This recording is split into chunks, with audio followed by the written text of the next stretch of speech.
इस फिल्म की कहानी जेनी नाम की एक 16 साल की लड़की पर आधारित है जो चरम सुख पाने के लिए घपाघप करने के अलग अलग तरीके अपनाती है। इसके बाद जेनी आगे क्या क्या कारनामे करती है ये हम आज की इस एक्सप्लेनेशन में देखने वाले हैं। हेलो दोस्तों, आज मैं जिस फिल्म को एक्सप्लेन करने वाला हूँ उस फिल्म का नाम है नॉट अनदर टीन और ये फिल्म 2001 में रिलीज हुई थी। मूवी की शुरुआत में हम जेनी नाम की एक टीनेजर लड़की को देखते हैं। जेनी एक पुरानी रोमांटिक मूवी देख रही होती है और उस मूवी को देखकर जेनी के अंदर घपाघप करने की इच्छाएं जागना शुरू हो जाती है। इसके बाद जेनी बाबा बंगाली का दिया हुआ हथियार निकालती है और उस हथियार को अपने मौत के कुएं में डालने लगती है। जेनी चरम सुख का आनंद लेने ही वाली होती है कि तभी वहाँ पर उसके डैड आ जाते हैं और उसे हैप्पी बर्थडे विश करने लगते हैं। अब वो हथियार अभी भी जेनी की मौत के कुएं में ही होता है, पर वो अपने डैड के सामने उस हथियार को बाहर नहीं निकाल सकती थी। तभी वहाँ पर उसके दादा दादी भी केक लेकर आ जाते हैं और उनके साथ चर्च के फादर और गली के कुछ बच्चे भी वहाँ पर आ जाते हैं। फिर वहाँ पर जेनी का डॉग आकर जैसे ही उसके ब्लैंकेट को खींचता है तभी जेनी का हथियार उसके मौत के कुएं से निकलकर बाहर उछलता है और सीधा आकर उसके केक पर गिर जाता है, जिससे सभी लोगों को पता चल जाता है कि जेनी अपने मौत के कुएं में क्या घुसा रही थी। इसके बाद जेनी के डैड उसे और उसके भाई को स्कूल छोड़ने जाते हैं। रास्ते में जेनी का भाई उसे बोलता है कि अब तुम्हें बॉयफ्रेंड बना लेना चाहिए, पर जेनी उसे मना कर देती है और बोलती है कि मुझे बॉयफ्रेंड की कोई जरूरत नहीं है। इस पर जेनी का भाई उसे बोलता है कि तुम्हें डैड का रूल तो पता ही है ना कि पहले तुम घपाघप करोगी और उसके बाद ही मुझे घपाघप करने का मौका मिलेगा। इसके बाद उनके डैड उन दोनों को स्कूल छोड़कर वहाँ से चले जाते हैं। फिर हम स्कूल में जैक नाम के एक लड़के को देखते हैं जो बहुत ही ज्यादा स्मार्ट था, जिस वजह से स्कूल की सारी लड़कियां उस पर फिदा थी। कुछ देर बाद जेनी के पास रिकी नाम का एक चोमू लड़का आता है जो उसे बहुत पसंद करता था। रिकी जेनी को उसका बर्थडे गिफ्ट देता है और उसे प्रपोज करने की कोशिश करता है, पर जेनी उसे इग्नोर करके वहाँ से चली जाती है। दूसरी तरफ हम जेनी के भाई को देखते हैं जो अपने दोस्तों को बता रहा होता है कि बस उससे अब और रुका नहीं जाता, क्योंकि उसका छोटा चेतन किसी अंधेरी गुफा में जाने के लिए तड़प रहा है और उसे किसी न किसी लड़की के साथ तो धुआंधार घपाघप करना है। तभी वो अमेंडा नाम की एक लड़की को सामने से आते हुए देखता है और उसको देखते ही वो अपने छोटे चेतन की कसम खाते हुए बोलता है कि मैं तो अब इसी लड़की के साथ ही घपाघप करूंगा। इसके बाद हम जैक को देखते हैं जो अपने दोस्तों से बातें कर रहा होता है। तभी वहाँ पर कैथरीन नाम की एक लड़की आती है जो जैक को अपने साथ घपाघप करने के लिए बोलती है। दरअसल कैथरीन जैक की ही बहन होती है, पर फिर भी वो अपने भाई को ही पेलना चाहती है।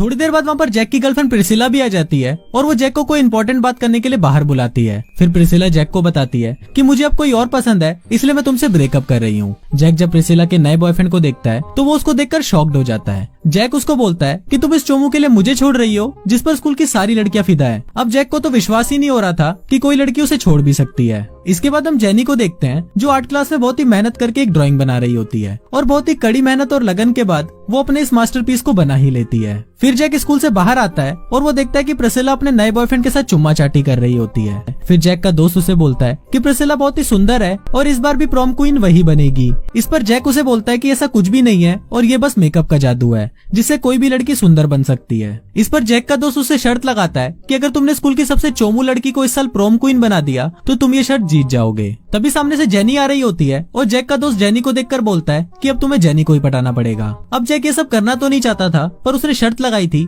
इसलिए अब उसे ये करना पड़ेगा। इसके बाद हम जेनी को उसके क्लासरूम में देखते हैं जहाँ पर रिकी उसे अपने एक पोयम के जरिए बता रहा होता है कि वो उससे बहुत प्यार करता है, पर जेनी उसे सिर्फ एक पोयम समझकर इस बार भी इग्नोर कर देती है। दूसरी तरफ जेनी का हवस से भरा हुआ भाई और उसके दोस्त मिलकर एक प्लान बनाते हैं। वो लोग एसी की सीलिंग में घुसकर वहाँ से लड़कियों के लॉकर रूम में जाते हैं और उन्हें कपड़े बदलते हुए देखने लगते हैं, पर थोड़ी देर बाद वो सीलिंग टूटने लगती है और वो सभी सीधा जेनी की क्लास में आकर गिरते हैं, जिसके कारण उन तीनों को डिटेंशन मिलती है। इसके बाद जैक अपनी शर्त को पूरा करने के लिए जेनी के पास आता है और उसे अपने साथ डेट पर चलने के लिए पूछता है, पर जेनी जैक को मना कर देती है क्योंकि उसने पिछले 6 साल में आज तक जेनी से बात भी नहीं करी थी। इसके बाद सभी लड़के ग्राउंड में फुटबॉल खेल रहे होते हैं और वहीं पर जैक चुपचाप एक कोने में बैठा हुआ होता है। दरअसल इससे पिछले मैच में जैक की वजह से एक टीम प्लेयर की जान चली गई थी, जिस वजह से जैक को टीम से बाहर निकाल दिया गया था।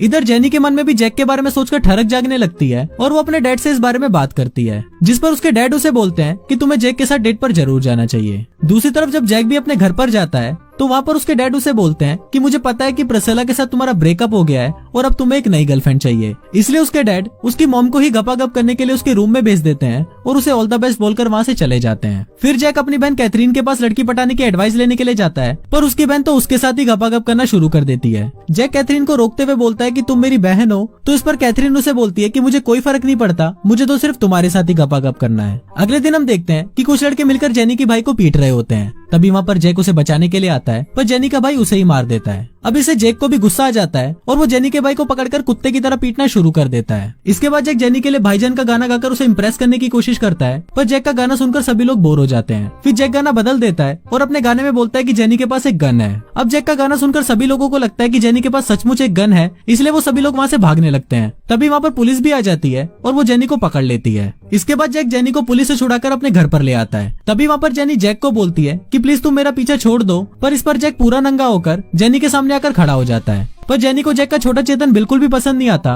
और वो वहाँ से चली जाती है। शाम को जैक अपनी बहन कैथरीन के साथ जेनी के घर पर आता है और वहाँ पर कैथरीन जेनी को पार्टी में जाने के लिए तैयार करती है। थोड़ी देर बाद जब जेनी तैयार होकर नीचे आती है तो वो इतनी सुंदर लग रही होती है कि उसको देखकर जैक का छोटा चेतन खड़ा हो जाता है। इसके बाद वो तीनों पार्टी में जाते हैं और पार्टी में सभी लोग जेनी को देखने लगते हैं क्योंकि जेनी बहुत सुंदर लग रही थी। कुछ देर बाद जेनी बहुत ज्यादा ड्रिंक कर लेती है और पार्टी में उल्टी सीधी हरकतें करना शुरू कर देती है। तभी वहाँ पर प्रिसिला आती है और वो जेनी का सबके सामने मजाक उड़ाने लगती है, जिससे जेनी रोते हुए वहाँ से चली जाती है। रात को जैक जेनी को मनाने के लिए उसके घर पर आता है। थोड़ी देर तक बातें करने के बाद उन दोनों में नजदीकियां बढ़ती है और वो दोनों एक दूसरे को किस करने लगते हैं। वो दोनों एक दूसरे को किस करने ही वाले होते हैं, पर वो दोनों उस टाइम कंफर्टेबल नहीं होते, इसलिए वो इस प्रोसेस को बात के लिए छोड़ देते हैं। अगले दिन जैक जेनी के पास आता है और उसे मैच देखने के लिए इनवाइट करता है। अब जेनी भी जैक को पसंद करने लगी थी, इसलिए वो भी आने के लिए हाँ बोल देती है। अगले दिन मैच चल रहा होता है और जैक हमेशा की तरह कोने में चुपचाप बैठा होता है, पर इस बार जैक की टीम बहुत बुरी तरह से हार रही थी और टीम के कुछ प्लेयर को चोट भी लगी थी, जिसके कारण कोच जैक को खेलने के लिए भेजते हैं। पर हर बार की तरह इस बार भी जैक कुछ उखाड़ नहीं पाता और उनकी टीम बहुत बुरी तरह हार जाती है। मैच खत्म होने के बाद जैक काफी उदास बैठा होता है, पर तभी वहाँ पर जेनी आ जाती है और उसे समझाती है कि गेम में तो हार जीत चलती रहती है। थोड़ी देर बाद वहाँ पर जैक का दोस्त आ जाता है और वो उसे बोलता है कि आज हम तुम्हारी वजह से हारे हैं और अब मैं जेनी को सब कुछ सच बता दूंगा। इसके बाद वो जेनी के कान में कुछ बोलने लगता है, पर अब जैक भी जेनी को पसंद करने लगा था, इसलिए वो खुद ही जेनी को सब कुछ सच बता देता है। जैक की बात सुनकर जेनी बहुत दुखी हो जाती है और वो वहाँ से चली जाती है। तभी जैक का दोस्त उसे बोलता है कि मैंने तो उसके कान में कुछ भी नहीं बोला था और तुम चूतिए ने खुद ही उसको सब कुछ बता दिया। अब ऐसे ही कुछ दिन बीत जाते हैं और वो दोनों एक दूसरे से बात करना बंद कर देते हैं, पर वो दोनों ही एक दूसरे को बहुत मिस भी करने लगते हैं। अब प्रोम नाइट की रात को जैक का दोस्त जेनी को अपने साथ लेकर आता है और जैक अपनी बहन कैथरीन को अपने साथ लेकर आता है। वहाँ पर जेनी का भाई भी होता है जो फाइनली अमेंडा के पास जाकर उसे लव लेटर देता है। जब अमेंडा उस लेटर को पढ़ती है तो उसे वो बहुत अच्छा लगता है और वो जेनी के भाई को गपागप करने के लिए अपने साथ ले जाती है। दूसरी तरफ जेनी जैक के दोस्त के साथ डांस कर रही होती है और जैक अपनी बहन के साथ डांस कर रहा होता है। डांस करते वक्त अचानक कैथरीन जैक को किस करने लगती है और ये देखकर जेनी को बिल्कुल भी अच्छा नहीं लगता और वो दुखी होकर वहाँ से चली जाती है। फिर वहाँ पर कॉलेज का प्रिंसिपल प्रॉम किंग और क्वीन की अनाउंसमेंट करता है और इस बार का प्रॉम किंग जैक को बनाया जाता है। फिर प्रॉम क्वीन की बारी आती है और प्रिंसिपल बोलता है कि प्रॉम क्वीन दो लड़कियों के बीच में टाई हुआ है। ये देखकर प्रिसिला सोचती है